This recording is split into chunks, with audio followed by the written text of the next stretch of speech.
जो दिन रात खांसते रहते हैं टिब्बी से, अगर उनको एक 50 पैसे की गोली मिल जाए और 20 दाने अरहर की दाल के सुबह शाम मिल जाए तो वे 10 करोड़ लोग उस टिब्बी की बीमारी से बाहर निकल सकते हैं।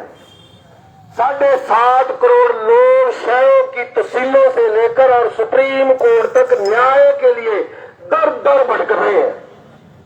7.5 करोड़ लोग, और हम यहाँ सोचते हैं कि जो हमारे ऊपर बैठे हैं, जो राजनेता है, वो हमारे फायदे की नीतियां बनाएंगे।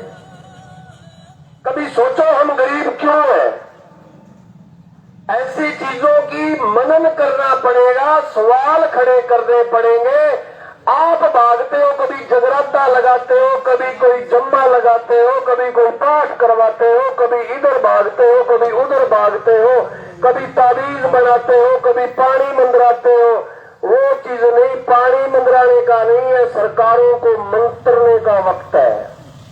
दिन रात तुम्हारे दिमाग में एक विचार चलना चाहिए, 10 नुआ की कमाई करो दिन और रात। 300 रुपए शाम तक आपको मिलते हैं, 300-400 रुपए। उन 300-400 रुपए में क्या पहनोगे, क्या खाओगे, क्या ओढ़ोगे, क्या खिलाओगे, क्या पढ़ाओगे, क्या बच्चों को दवा वगैरह दिलवाओगे? कहने का भाव, जब तक हम सरकारों के सामने सवाल पैदा नहीं करेंगे तब तक ये चीजें यूं ही चलती रहेंगी। और ये दुनिया का इतिहास है, बिना लड़े, बिना जंग किए, बिना अधिकार मांगे किसी भी दुनिया के किसी भी वर्ग या जाति या समाज को आज तक कुछ नहीं मिला। आप सोचिए, ये जो फाइनेंस कंपनियां हैं, कोई ये बड़ा ट्रिग्नोमेट्री नहीं है, ज्यामितिया नहीं है, साइन थीटा कोस थीटा नहीं है जो समझ में नहीं आएगा। सोचो ये कंपनियां आपको कैसे लूट रही है। कौन है ये? कोई राहुल बजाज नाम का कोई बंदा है जो 2010-12 में हिस्ट्री सीटर था, एचएस था। फिर ये एक एनजीओ बनाता है, एनजीओ बनाकर एक कंपनी बनाता है और मानव मोदी जी के राज में आने के बाद उससे ये लोन लेता है कंपनी बनाकर। 1000 करोड़ रुपए का लोन लेता है और ये उस लोन को गरीब लोगों को जाके बांटता है। अपने ही लोग, अपने ही बच्चों को, हमारे सामने जो बेरोजगार है उन बच्चों को 5-10 हजार रुपए की नौकरी का झांसा दिया जाता है और वो अपने ही बच्चे अपने घरों में आकर, क्योंकि उनको भी टारगेट दिए जाते हैं भी 1 महीने में 20 खाते करो, 1 महीने में 25 खाते करो, तब तुम्हें तनख्वाह मिलेगी। वो अपने ही बच्चे अपने ही घर में आ गए, अपने ही मोटरसाइकिल को, अपने ही पट्टे को, अपने ही मकान को लोन बनावे और भी लोन का पैसा किता गए 2 रुपया सैकड़ा ले गए, 8 रुपया सैकड़ा तक आला आदमियों का फोन और कागज हमारे फोन के अंदर मौजूद है। 2 रुपया सैकड़ा कोड़ी दी जाए, 8-8 रुपया सैकड़ा जब ब्याज लगे तो भाई 20 पैसा वो जो 1000 करोड़ रुपया ले गए, कंपनी खड़ी करी, वो साल 2 साल में ही 1 लाख करोड़ रुपए की प्रॉपर्टी वाली एक कंपनी बन जाती है। और फिर वो कंपनी क्या करती है? वो कंपनी इन सरकारी पार्टियों को, सरकारी राजनीतिक दलों को चंदा देती है और उस चंदे से ये लोग चुनाव लड़ते हैं। गांव में सरपंची लड़ ली मंदिर भाई, ये सरपंची का एक चुनाव लड़ लिए तो किसी कड़ा दी है सरपंची। ये पूरे हिंदुस्तान का चुनाव लड़ते हैं। इतनी गाड़ियां, झंडियां और ये पर्चियां, खर्चा बर्चा, ये जो आज टेंट लगा है अपने 18x18 के, ये जो 8-10 लगे हैं, इनका 20-25 हजार बिल बन जाएगा जब 2 घंटे बाद जाएंगे। और इनकी रैलियों में जो ये टेंट लगते हैं, 4 दिन पहले इनके जहाज उतरने शुरू होते हैं और रैली करने के 4 दिन बाद में वो पैसा कहां से आता है कभी सोचो, वो खर्चा कहां से आता है कभी सोचो। वो खर्चा कौन देता है? वो खर्चा देते हैं ये जो 3 रुपया सैकड़ा, 4 रुपए सैकड़े में आपको लूटते हैं। जो पैसा आपको नरेगा में दिहाड़ी के रूप में मिलना चाहिए था, जो पैसा आपको आपकी सरसों की एमएसपी पर मिलना चाहिए था, जो पैसा आपको आपकी मूंग और नरमा और धान और गेहूं की एमएसपी पर मिलना चाहिए था, वो पैसा सरकार दे रही है इन बड़ी कंपनी वालों को, ताकि वो आपको 2, 3, 4 रुपए प्रति सैकड़ा के हिसाब से लूट सके। ये इतनी सी ही ये रॉकेट साइंस है। जो पैसा आपको मिलना है, दिहाड़ी का मिलना है, लेबर का मिलना है, किसानों को एमएसपी का मिलना है, वो आपको न देकर बड़े उद्योगपतियों को दिया जा रहा है। और बड़े उद्योगपति और ये बड़ी कंपनी वाले अपने को लूटने के लिए अपने पक्ष की नीतियां बनाते हैं, अपने पक्ष की नीतियां घड़ते हैं, कानून बनाते हैं, पुलिस वालों की भर्ती करते हैं, अर्धसैनिक बलों की भर्ती करते हैं। आप सोचते हो तुम्हारी रक्षा के लिए है? अक्ल पर बाटो मार लो नहीं, अपने कंट्रोल करने वास्ते है। आज कोई बड़ी कंपनी वाला पीली बंगा मंडी रेलवे फाटक है और रावत सरकार ने वो एक ट्रक आए, ट्रक बजरी वाला कभी देख लियो, चेक करवा रावत सर फाटक के ऊपर पास एक डंडा लगाएगा रेलवे का, गाडर लगाएगा, ट्रक इतना ऊपर तक भरेगा है कि भी गाडर के नीच कर क्विंटल पीछे 10 हो लेंगे, 50 क्विंटल बजरी बटन नीचे डेरी हो गए। बंगो कदी चलाल गोली कटार से 3 जुड़ा बैठ गई मोटरसाइकिल पर चल गाड़ी में पकड़ा देगा। कारण हमेशा ये लूट होनी है, वो चंदा देते हो, तुम चंदा नहीं देते, फर्क इतना ही है। तो भाइयों, इन लूट के खिलाफ अकल को पैदा करने की जरूरत है, अकल, बुद्धि। क्योंकि भगत सिंह ने कहा था क्रांति की धार विचारों की शान पर तेज होती है।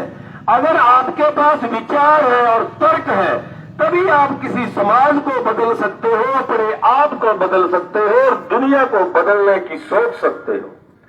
सवाल पैदा करना कोई बड़ी बात नहीं है, सवाल कोई पैदा कर सकता है, लेकिन इतिहास में वो चीज लिखी जाती है जो आपने उत्तर दिया है।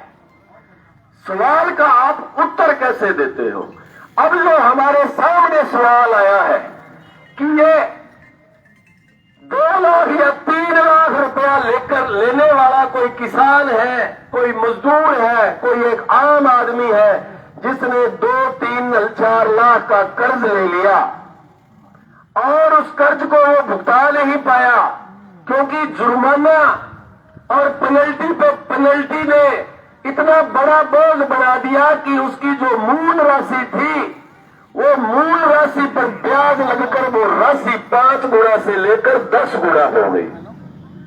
जब आप वो चुका नहीं सकते तो कंपनी प्रशासन का सहारा लेकर आपके घरों में ताले लगा रही है, तो आपने तालों का जवाब कैसे देना है? आपकी अकल इस बात पर डिपेंड करती है कि आपकी भविष्य की पीढ़ियों का क्या होगा। आप उसका प्रत्युत्तर कैसे देते हो? क्योंकि जो आपका फंडामेंटल राइट है, जो आपका मौलिक अधिकार है कि आपके सर पर छत होनी चाहिए, वो आपका मौलिक अधिकार है। वो छत जब छीनी जा रही है तो आपका सवाल का उत्तर क्या होगा, जवाब क्या होगा? उसी के लिए आज हम इकट्ठा हुए। विधि जानकारों की टीम से भी ज्ञान लिया जा रहा है कि इस चीजों का सामना कैसा किया जाए।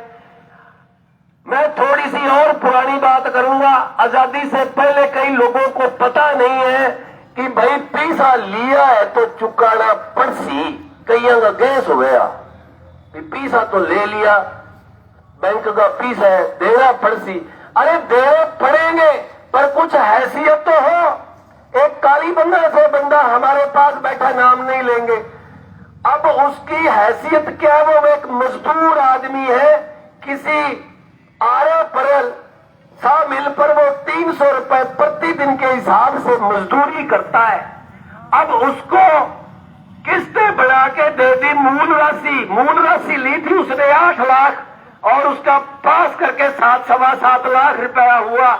अब उस मूल राशि का रिकॉर्ड देखोगे तो धरती निकल जाएगी पैरों के नीचे से। 7.25 लाख रुपए की 240 किस्तें बंदी 20 साल की, 20 साल की 240 किस्त महीने की, और एक किस्त उसकी करी 19,100 रुपए की। अगर 19,100 यानी दिए 7.25 लाख और दस्तखत करवा लिए 46.5 लाख पर, और हम अब कैसे कहे कि मेरा देश महान है? एक देश में 2 कानून कैसे हो गए? अरे इसी देश के एक टाटा नाम के व्यक्ति ने जब गुजरात के अंदर नेहरू की कार की फैक्ट्री लगाई, उसे तो 0.1% ब्याज पर 5,000 लाख रुपया दिया गया और उसको जमीन दी गई फ्री में। और जहां जो देश और दुनिया को बनाता है, पेट भरता है, वो कमेरा वर्ग अगर वो 7.25 लाख रुपए ले लिए और उससे 46.5 लाख रुपए पर दस्तखत करवाए जा रहे हैं। ये भेदभाव एक डेमोक्रेट देश में तो नहीं चलेगा। इसके लिए सवाल खड़े करने पड़ेंगे, और सवाल जब खड़े होते हैं तो उसके परिणाम जरूर निकलते हैं। ये मत सोचो कि जो ये घूम रहे हैं, बात कर रहे हैं, ये तो पागल है, ये सिर फिरे हैं। दुनिया में इतिहास गवाह है, जब भी कभी अन्याय होता है तो मार्टिन लूथर किंग खड़ा होता है, जहां भी अन्याय होता है तो चे गवेरा खड़ा होता है। जब भी मुगल काल के अंदर अन्याय हुआ तो गुरु गोविंद सिंह खड़े हुए, अंग्रेजों के टाइम में अन्याय हुआ तो भगत सिंह, चंद्रशेखर, राजगुरु, सुभाष चंद्र बोस जैसे लोग खड़े हुए।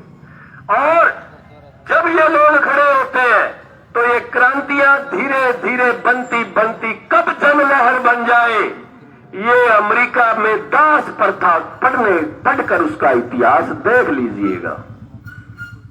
जैक्सन साथी, अमेरिका का दास उन्मूलन जब हुआ, और आज आप अमेरिका को देखेंगे तो आज 10 मुरब्बा आड़ेंगे भी छोड़ो अमेरिका में दिहाड़ी करने में तरस है। 18 जगह SP DSP लगे रहा है, तो भी नौकरी छोड़ के अमेरिका की PR खातर नागरिक डालता फिर अमेरिका की नागरिकता मिल जाए। कारण वहां पे लोगों ने लड़ाई लड़ी। ऐसी ही लड़ाइयां हमें लड़नी पड़ेंगी, और लड़ाई शुरू करने के लिए एक विचार पैदा करना पड़ेगा। ये विचार अपने गांव में जाओ, गांव के गोड़ में जाके बैठो, अरे उनको कहो हम गरीब क्यों हैं, सवाल पैदा करो। बाबा रामदेव ने हमें गरीब नहीं किया, यह बाबा कोई निर्मल निराला बाबा नहीं हमारी अमीरी दूर करेगा, या कोई भोपा स्वामी हमारी गरीबी दूर नहीं करेगा। ये सवाल पैदा करो। कारण जो नमक आज से 15 साल पहले गांव की दुकानों के आगे पड़ा होता था, शाम होने बाद में कोई नून पाइया घरे को नहीं ले गए जानते, उस नमक की आज 1 किलो की थैली का रेट 50 रुपए है। 50 रुपए, 5,000 रुपए क्विंटल जब नमक का रेट है। और जिस अनाज से तुम्हारे घर में खुशियां आनी है, जिस अनाज से तुमने पेट भरना है, वो अनाज का कोई भी अनाज का रेट 25 रुपए किलो से ज्यादा नहीं है तो मरना तय है। देख लो कणक का रेट 25 रुपए, मक्की, बाजरा, धान जो पेट में जाके शांति देगा वो तो 25 रुपए किलो, और जो नमक है जो चुन्नी चूठियों भर पड़ गया वो 50 रुपया किलो, तो गरीब किसान मजदूर सोले नहीं गाएगा। कहानी यही है। इतनी सी बात गांठ बांध लो और सवाल पैदा करो और इन सरकारों के खिलाफ अपनी आवाज बुलंद किया करो। इसीलिए आपके घर के आपके बच्चे, आपने आज तक समाज का मार्जिनलाइजेशन देखा है? कभी सोचा है समाज में कितना मार्जिनलाइजेशन है? मार्जिनलाइजेशन एक 6ठी क्लास के अंदर पाठ लगता है, किसी ने पढ़ा हो तो।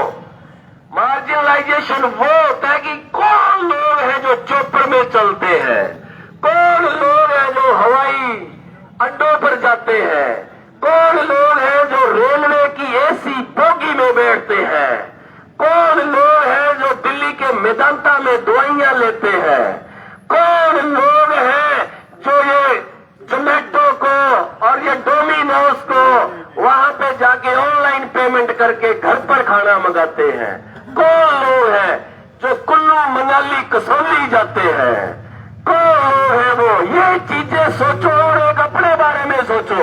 जो बाकी का शेष भारत है, गरीबी के हालात ये है आज हिंदुस्तान के अंदर। ये हालात है कि पूरे भारत के अंदर सिर्फ 6 करोड़ डेबिट कार्ड है। 150 करोड़ की आबादी में सिर्फ 6 करोड़ लोग ही ऐसे हैं जो नकद पैसों का लेन देन करके खर्चा चलाते हैं, मार्केट चलाते हैं। 6 करोड़ लोग, जिनमें 2.25 करोड़ सरकारी कर्मचारी हैं जिले के और ऊपर देश के मिलाकर, और 4 करोड़ लोग इस उम्मीद में हैं कि हम भी कभी अमीर होंगे, कि हम कभी होगा, वो इस उम्मीद में है।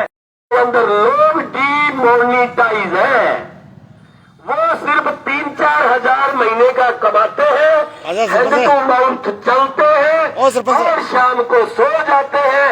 न वे खरीदारी करते हैं, न वे कोई पार्कों में जाते हैं, न वे कोई ऑनलाइन कोई चीजों का ऑर्डर देते हैं। इतनी बड़ी गरीबी, ये हालात है हिंदुस्तान की। और जब कोई आवाज उठाए, जब कोई आदमी आवाज उठाए तो उसको कहा जाता है देशद्रोही, आतंकवादी। आतंकवादी, आज तक आप लोग जितने बैठे हैं, हमें आतंकवाद का कक्कर ही नहीं पता। किसी भी आदमी को यूएपीए लगाया, आतंकवादी बनाया और जेल में डाल दिया। अगर आतंकवाद देखना है तो पुरानी अमेरिका की नीतियां देख लेना। छोड़ दो।